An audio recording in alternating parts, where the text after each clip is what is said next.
네, 최근에 가수 김장훈, 또 개그맨 이경규 등 여러 연예인들이 공황장애를 앓은 적이 있다고 밝혀서 화제가 되고 있습니다.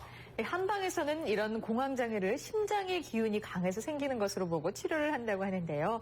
건강 365입니다. 공황이란 생명의 위협을 느낄 정도의 상황에서 오는 갑작스러운 공포감으로 정상적 신체 반응입니다. 반면 공황 발작은 인체 경보체계의 오작동으로 인한 병적인 증상인데요. 이런 공황 발작 증상이 반복될 때 우리는 이것을 공황장애라고 부릅니다. 공황장애는 죽음이 임박할 것 같은 극심한 불안과 함께 빠른 심장박동, 현기증, 호흡곤란 등의 신체 증상이 나타나는 불안장애의 일종입니다. 공황 증상은 순식간에 나타나 10분에서 20분 지속되다가 서서히 혹은 갑자기 1시간 이내에 사라지는데요. 큰 질환으로 오인해 응급실을 방문하면 대기하고 검사하는 와중에 증상이 소실되기도 합니다. 공황장애는 공황발작 때문에 힘들기도 하지만 실제로는 공황발작이 재발하면 어떻게 하냐 하는 불안감 때문에 더 힘들어합니다. 국민건강보험공단 조사에 따르면 2006년 3만 5천 명이던 공황장애 환자가 지난해 5만 9천 명으로 최근 5년간 연평균 10.7% 증가했는데요. 공황장애는 스스로 해결할 수 있는 질환이 아니기 때문에 혼자 해결하려 하지 말고 적극적으로 치료받아야 합니다.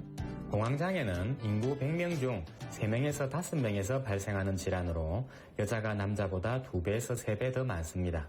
흔히 10대 후반에서 20대 초반에서 가장 많이 발병하지만 어느 연령대에서나 다 나타날 수 있습니다.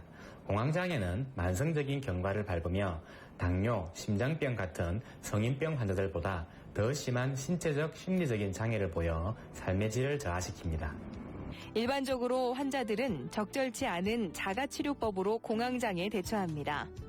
무작정 여행이나 운동을 삼가는 회피적 형태를 보이거나 음악을 듣고 자신을 꼬집는 등 주의를 분산시키기도 하는데요. 이런 방법은 공황장애를 근본적으로 치료하지 못합니다.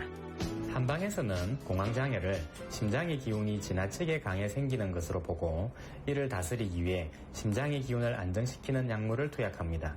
약물의 특성상 효과가 발휘되는데 다소 시간이 걸리므로 친구요법을 병행하는데요.